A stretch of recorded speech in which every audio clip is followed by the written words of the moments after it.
শেষ বিদায়ে ভালোবাসায় সিক্ত আয়াতুল্লাহ খামেনি। 10 কিলোমিটার দীর্ঘ শোক মিছিলে মানুষের ঢল। আজাদি স্কোয়ারে হবে দ্বিতীয় জানাজা। বন্ধ তেহরানের আকাশসীমা। সমঝোতা স্মারক সই হলেও যুক্তরাষ্ট্রের সঙ্গে বৈরিতা কমছে না ইরানের। মন্তব্য স্পিকার বাঘের গালিবাফের। ট্রাম্পের সঙ্গে দূরত্বের খবর উড়িয়ে দিলেন নেতানিয়াহু।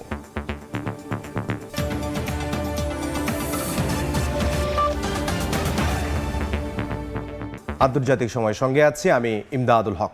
ইরানের প্রয়াত সর্বোচ্চ ধর্মীয় নেতা আয়াতুল্লাহ আলী খামেনির শেষ বিদায় ঘিরে তেহরানে চলছে রাষ্ট্রীয় শোক মিছিল। 10 কিলোমিটার দীর্ঘ শোক যাত্রা শেষে সর্বসাধারণের শ্রদ্ধার জন্য মরদেহ রাখা হবে আজাদি স্কোয়ারে। সেখানে আরেক দফা জানাজা অনুষ্ঠিত হবে। নিরাপত্তা নিশ্চিতে সাময়িকভাবে বন্ধ রাখা হয়েছে তেহরানের আকাশসীমা। শোকের জনসমুদ্রে পরিণত হয়েছে ইরানের রাজধানী তেহরান। প্রয়াত সর্বোচ্চ নেতা আয়াতুল্লাহ আলী খামেনিকে শেষ বিদায় জানাতে রাজপথে নেমেছেন লাখো মানুষ। কান্না, প্রার্থনা আর স্লোগানে প্রকম্পিত ইরানে চলছে ইতিহাসের অন্যতম বৃহৎ রাষ্ট্রীয় শোকযাত্রা। শেষ বিদায়ের আনুষ্ঠানিকতায় সোমবার আবারও তেহরানের রাজপথে মানুষের ঢল নামে। রাষ্ট্রীয় মর্যাদায় খোলা ট্রাকে করে বহন করা হয় আয়াতুল্লাহ আলী খামেনি ও তার পরিবারের সদস্যদের কফিন। রাজধানীর ইমাম হোসেইন স্কোয়ার থেকে আজাদি স্কোয়ারের উদ্দেশ্যে শুরু হওয়া শোকযাত্রায় জাতীয় পতাকা, ব্যানার ও খামেনির প্রতিকৃতি হাতে অংশ নেন ইরানিরা। প্রিয় নেতাকে বিদায় জানাতে এসে কান্নায় ভেঙে পড়েন অনেকে। কেউ কেউ কফিনবাহী ট্রাকের কাছে গিয়ে শেষ শ্রদ্ধা জানানোর চেষ্টা করেন। গ্রীষ্মের তীব্র গরমে শোকাহত মানুষের স্বস্তির জন্য ভিড়ের উপর পানি ছিটাতে দেখা যায় স্বেচ্ছাসেবীদের। কর্তৃপক্ষ জানিয়েছে 10 কিলোমিটার দীর্ঘ এই শোকযাত্রা তেহরানের প্রধান সড়ক অতিক্রম করবে। আজাদি স্কোয়ারে সর্বসাধারণের শ্রদ্ধা শেষে মরদেহ নেওয়া হবে মেহরাবাদ আন্তর্জাতিক বিমানবন্দরে। মঙ্গলবার আয়াতুল্লাহ আলী খামেনির মরদেহ কোম শহরে নেওয়া হবে।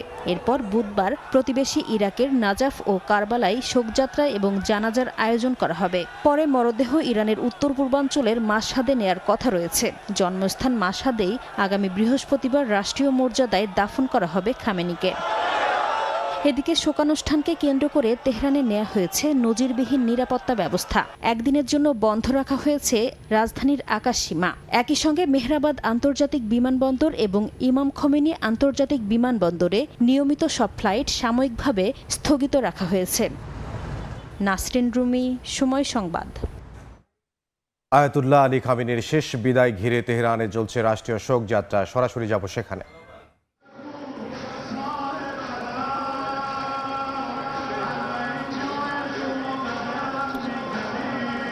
আয়াতুল্লাহ আলী খামেনির শেষ বিদায় ঘিরে আমরা দেখতে পাচ্ছি যে মিছিল, যে শোক মিছিল, সেই শোক মিছিলটি দীর্ঘ 10 কিলোমিটার জুড়ে মানুষ জনসমুদ্রে পরিণত হয়েছে এবং শুধুমাত্র ইরানি জনগণ নয়, এই শোক যাত্রায় আমরা জানি যে বিশ্বের বিভিন্ন দেশ থেকে বিভিন্ন রাষ্ট্রপ্রধানরাও তার এই জানাজায় অংশগ্রহণ করার জন্য ইরানে পৌঁছেছেন। এবং আয়াতুল্লাহ আলী খামেনি তিনি তার যেই ক্ষমতা গ্রহণের পর দীর্ঘ 36 বছরের তিনি ক্ষমতায় ছিলেন, অধিষ্ঠিত ছিলেন এবং সর্বোচ্চ ক্ষমতার অধিকারী ছিলেন তিনি ইরানের।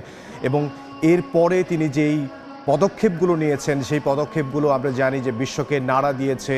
তিনি আমেরিকা, ইসরায়েলের মতো বড় বড় পরাশক্তি যারা রয়েছে তাদের বিরুদ্ধেও একটু ছাড় দিয়ে কথা বলেননি। তাদের চোখে চোখ রেখে তিনি যুদ্ধ করেছেন, তাদের চোখে চোখ রেখে তিনি কথা বলেছেন। এবং তিনি যেই জনগণ, ইরানি জনগণ, তাদের যে মনোবল, তাদের মধ্যে যে আদর্শ ছড়িয়ে দিয়ে গেছেন, সেই আদর্শে বিশ্বাস করে ইরানি জনগণ, সেই ইরানি জনগণকে উদ্বুদ্ধ করেছেন আসলে চোখে চোখ রেখে কথা বলার জন্য।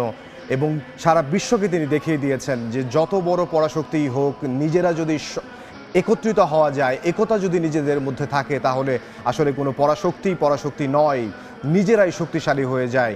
এবং আমরা দেখেছি যে বিভিন্ন সময় তাকে দমানোর জন্য নানা ধরনের কৌশল, নানা ধরনের শর্ত, নানা ধরনের বাধা বিপত্তির সৃষ্টি করা হয়েছিল, কিন্তু কোনো কিছুই আসলে কাজে দেয়নি। তিনি কিন্তু আসলে মানুষের জনগণকে সেই শক্তি, সেই পাওয়ার হাউস তৈরি তিনি করেছেন। এবং তারই প্রতিফলন কিন্তু আমরা আজকে দেখতে পাচ্ছি তার এই শোক যাত্রায়। দীর্ঘ 10 কিলোমিটারের তার এই শোক যাত্রা অনুষ্ঠিত হচ্ছে এবং মানুষ জনসমুদ্রে পরিণত হয়েছে।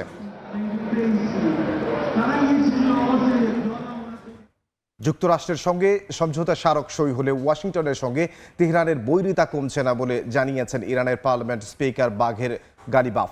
চুক্তি বাস্তবায়ন কঠিন, তবে সম্ভব বলেও মন্তব্য করেছেন তিনি। এদিকে মার্কিন প্রেসিডেন্ট ডোনাল্ড ট্রাম্পের সঙ্গে কোনো ধরনের দূরত্বের খবর উড়িয়ে দিয়েছেন ইসরায়েলের প্রধানমন্ত্রী বিনিয়ামিন নেতানিয়াহু। অন্যদিকে যুক্তরাষ্ট্রের পাহারার মধ্যেও হরমুজ প্রণালীতে কমেছে বাণিজ্যিক জাহাজ পারাপারের সংখ্যা।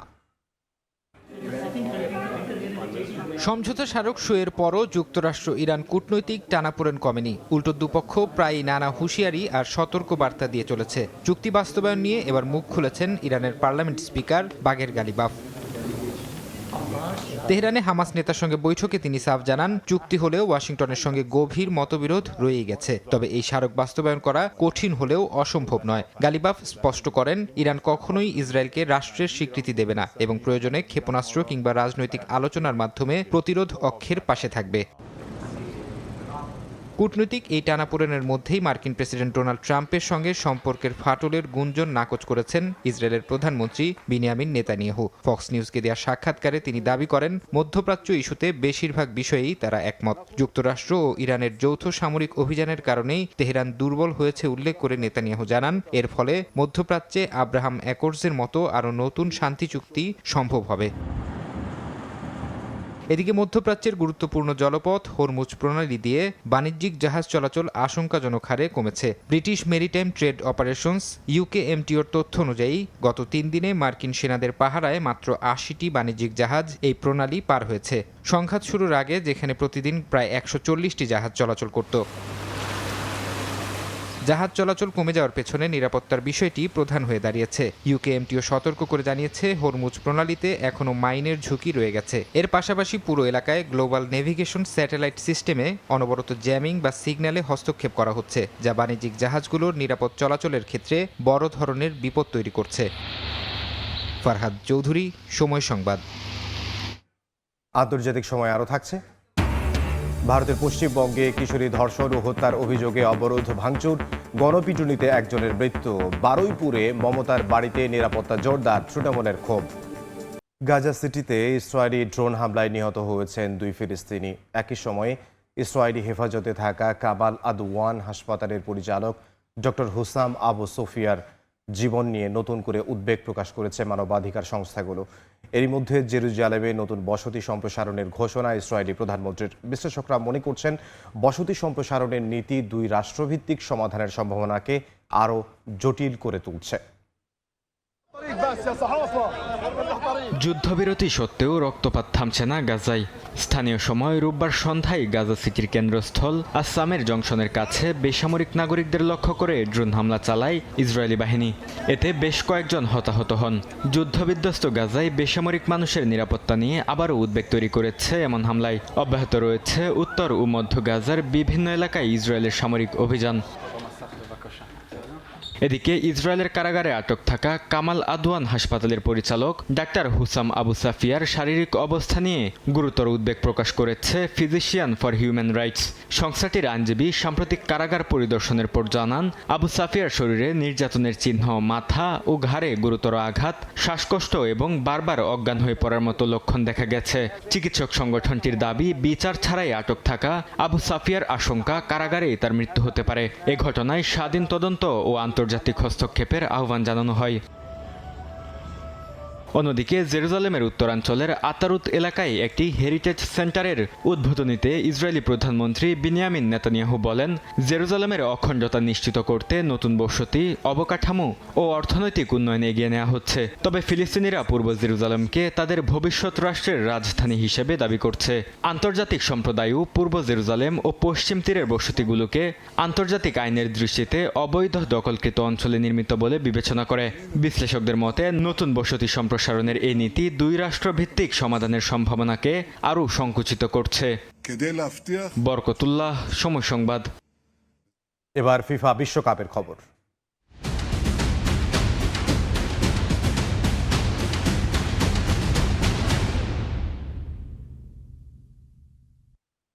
নরওয়ের অবিস্মরণীয় জয়ে ধূলিসাৎ হল ব্রাজিলের হেক্সা মিশনের স্বপ্ন। কোটি ভক্তকে কাঁদিয়ে বিশ্বকাপ থেকে বিদায় নিল সেলেসাওরা। হাল্যান্ডের নৈপুণ্যে ঐতিহাসিক জয়ে উচ্ছ্বসিত নরওয়ের সমর্থকরা নিউ জার্সির মেটলাইফ স্টেডিয়ামে খেলা দেখছেন বিপুল সংখ্যক বাংলাদেশীয়। যদিও ব্রাজিলের খেলা তাদেরকে হতাশ করেছে। বিস্তারিত জানাচ্ছেন হাসানুজ্জামান সাকি।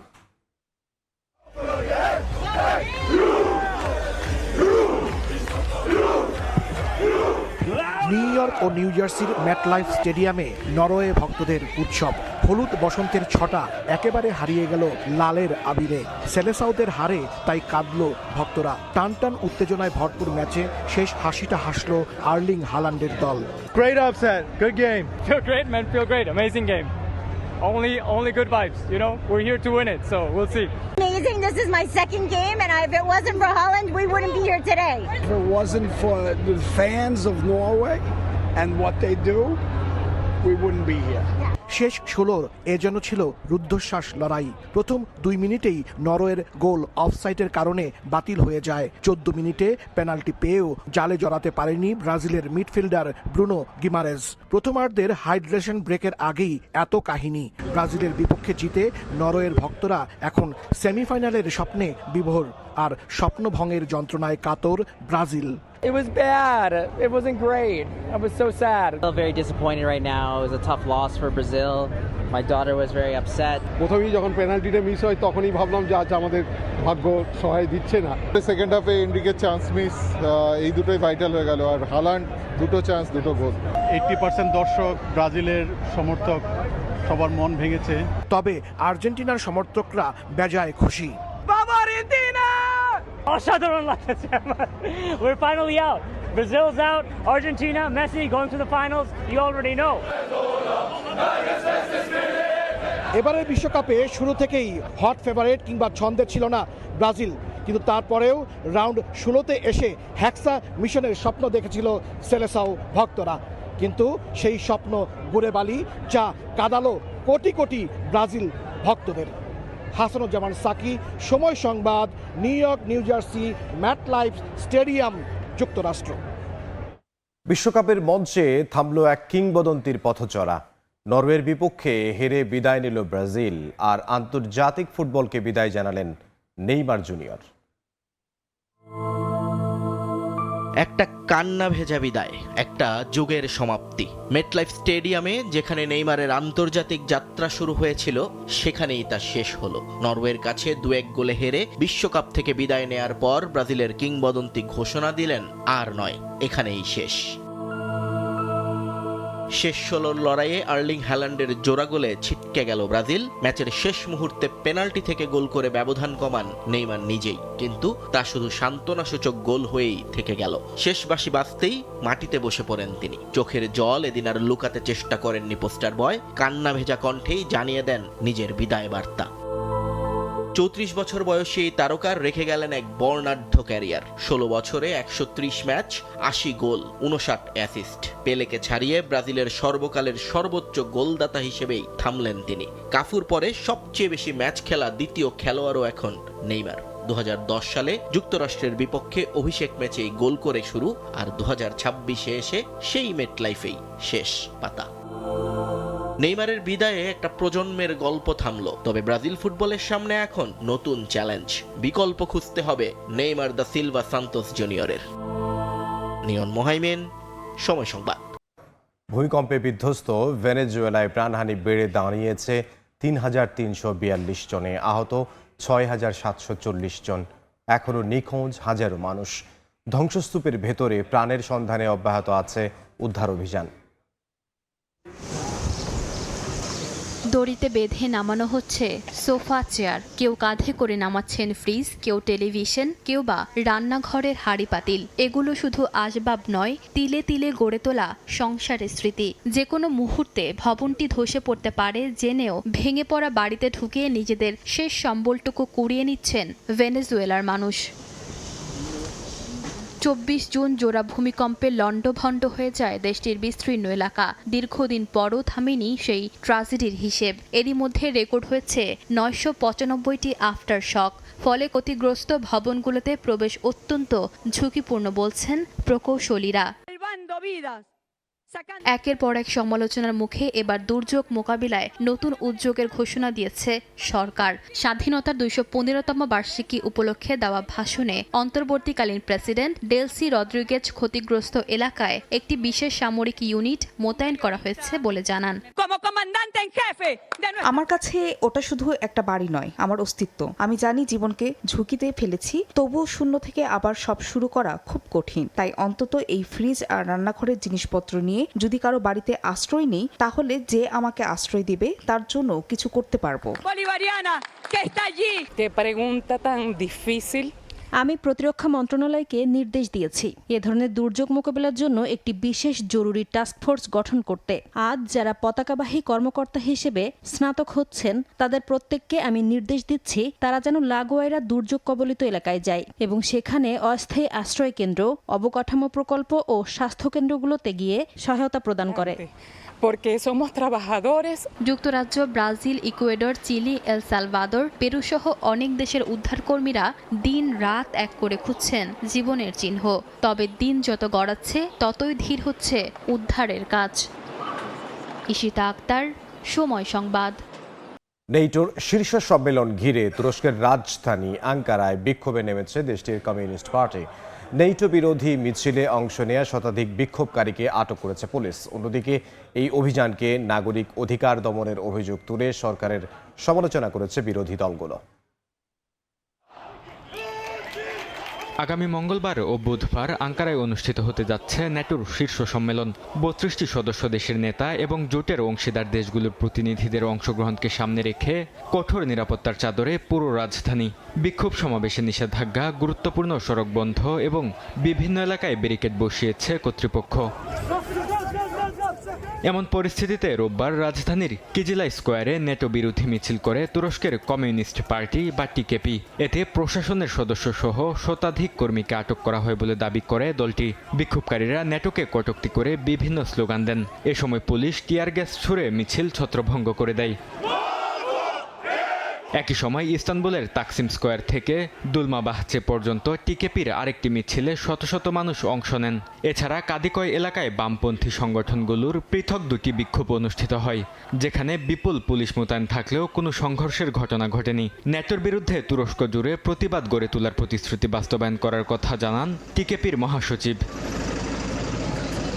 এদিকে ন্যাটো সম্মেলনের অজুহাতে দেশটিকে কার্যত আটক কেন্দ্রে পরিণত করা হয়েছে বলে অভিযোগ কুর্দিপন্থী ডিইএম পার্টির। প্রধান বিরোধী সিএইচপিও এসব আটককে মৌলিক অধিকার খর্ব হয়েছে বলে মনে করছে। এর আগে সন্ত্রাস বিরোধী অভিযানের অংশ হিসেবে আঙ্কারায় ১০৩ জন এবং দেশজুড়ে সাংবাদিক, শিক্ষাবিদ ও অধিকার কর্মী সহ বেশ কয়েকজনকে আটক করা হয় বলে জানিয়েছে স্থানীয় গণমাধ্যম। বরকতুল্লাহ, সময় সংবাদ। আন্তর্জাতিক সময় আরও থাকছে। ইউরোপ জুড়ে দাবানলের তাণ্ডব। গ্রিস, ফ্রান্স, পর্তুগালে হাজার হাজার হেক্টর বনভূমি পুড়ে ছাই।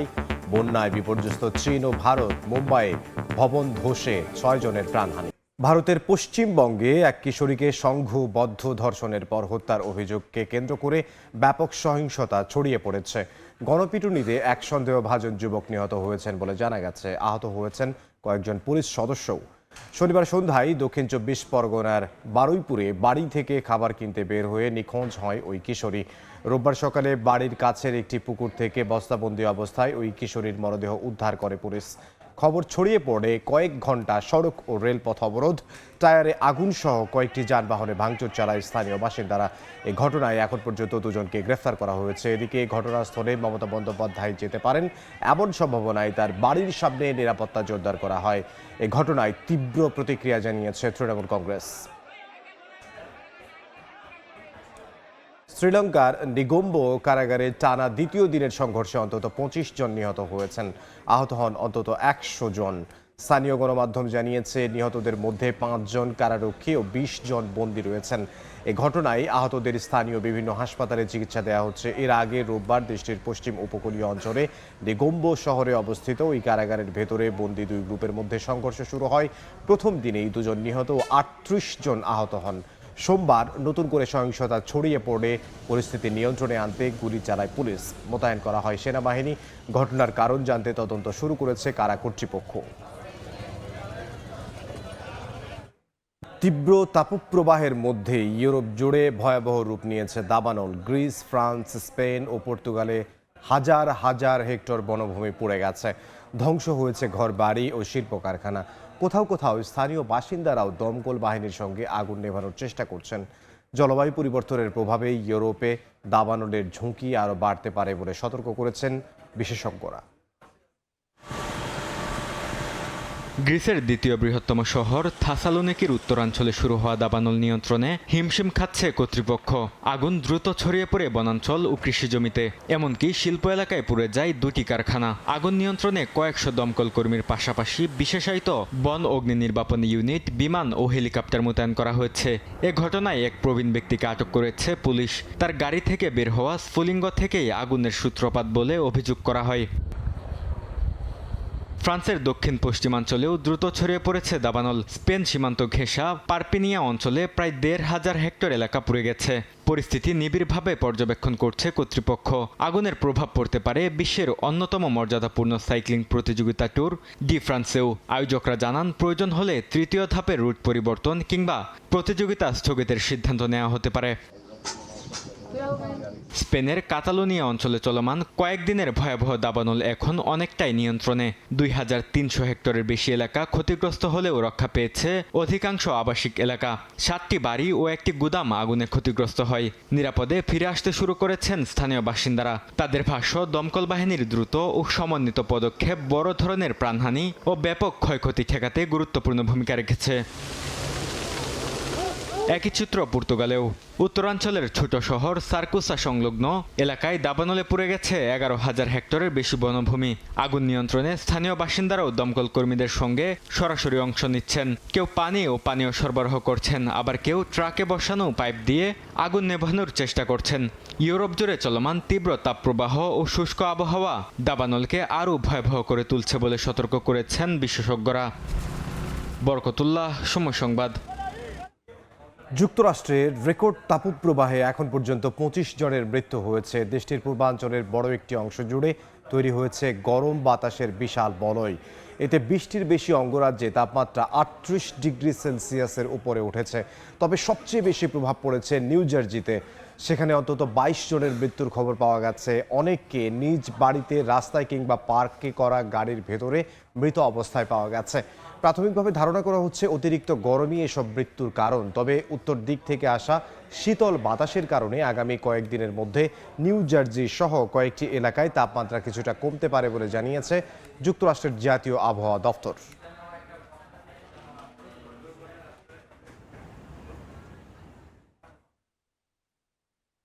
ভারতের মুম্বাইয়ে টানা মৌসুমি বৃষ্টিতে আবাসিক ভবন ধসে 5 শিশুসহ 6 জন নিহত হয়েছেন।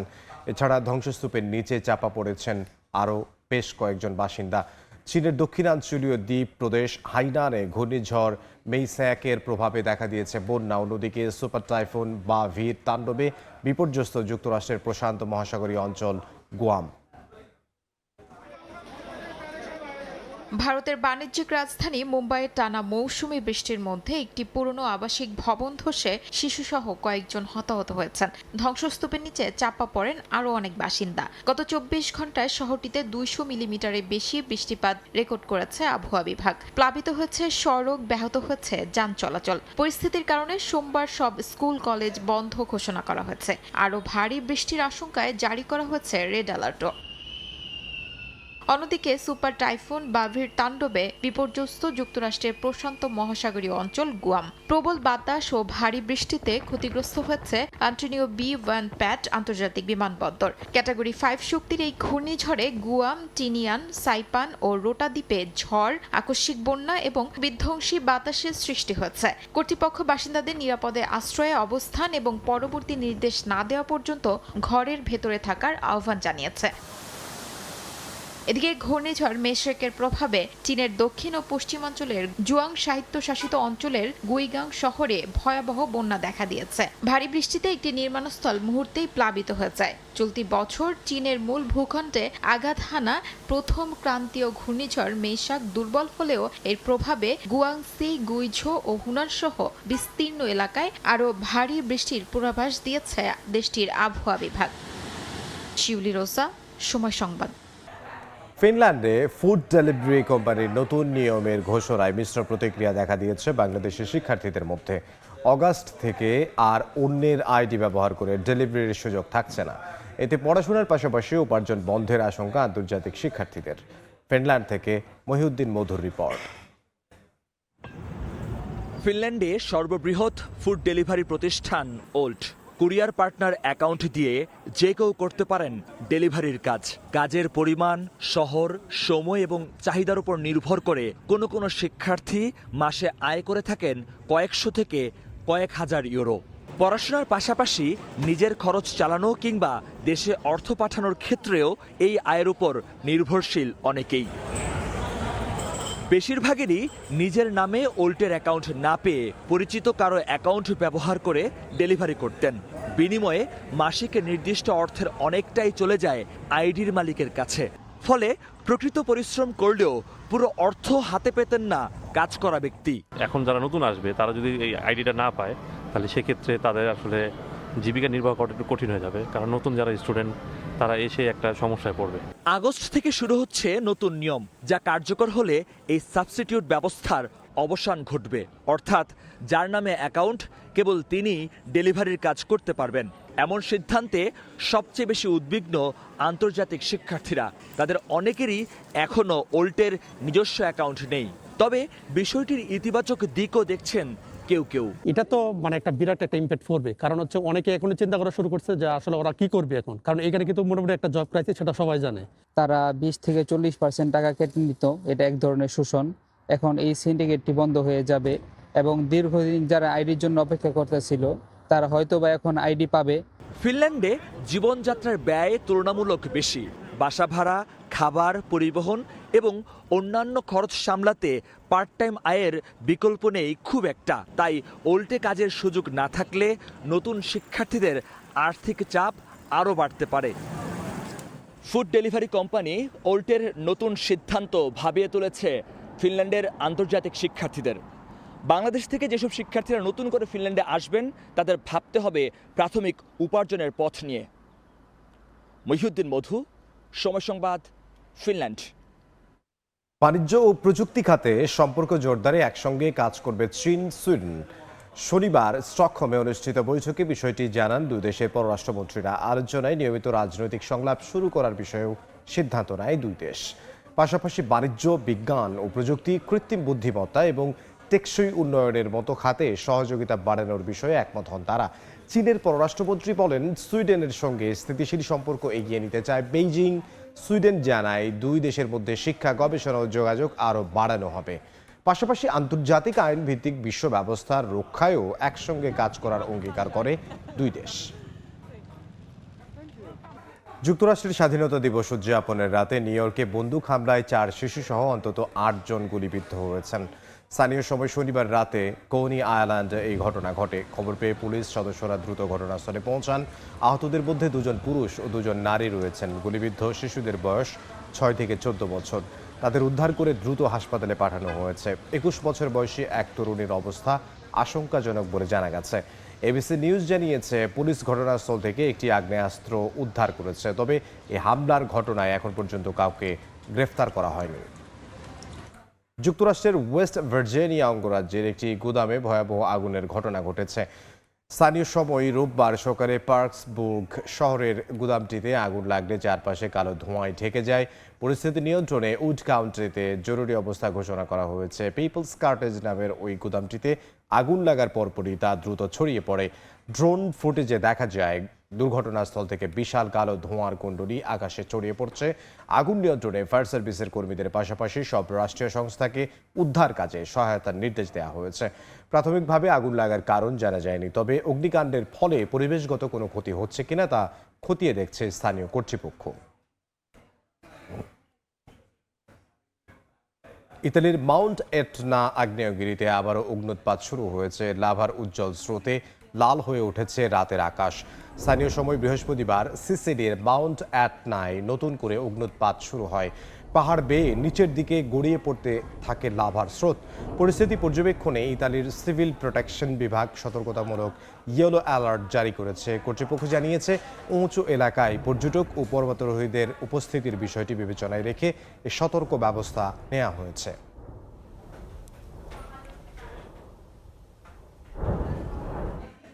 চিটাগং কিংসকে হারিয়ে বাংলা 100 লিগের প্রথম আসরের শিরোপা জিতল কুমিল্লা সুপারস্টার।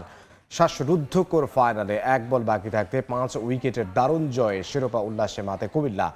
সিডনির পিটার মিলার পার্কে টস হেরে ব্যাটিংয়ে নামে চিটাগং। দ্রুত আউট হন ওপেনার অপু, তবে রানের চাকা সচল রাখেন অধিনায়ক কৌরব। মাফ করবেন, তার 76 রানের ইনিংসে ভর করে 142 রানের চ্যালেঞ্জিং স্কোর পায় চিটাগং।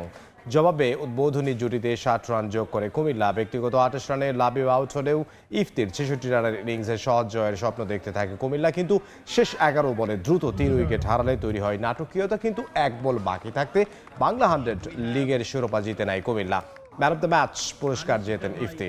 বিশেষ অতিথি হিসেবে খেলোয়াড়দের মাঝে পুরস্কার তুলে দেন প্রপার্টি ওয়ানের প্রিন্সিপাল শিকদার এবং ইউজেএস এর নাজমুল খান ও সেলিম রেজা।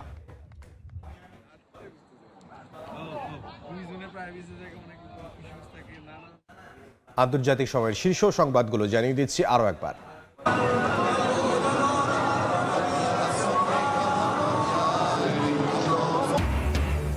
শেষ বিদায়ে ভালোবাসায় সিক্ত আয়াতুল্লাহ খামেনি। 10 কিলোমিটার দীর্ঘ শোক মিছিলে মানুষের ঢল।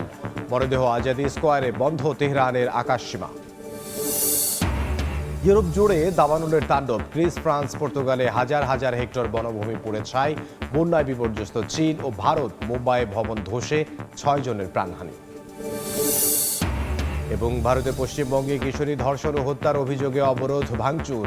গণপিটুনিতে একজনের মৃত্যু। বারুইপুরে মমতার বাড়িতে নিরাপত্তা জোরদার। তৃণমূলের ক্ষোভ।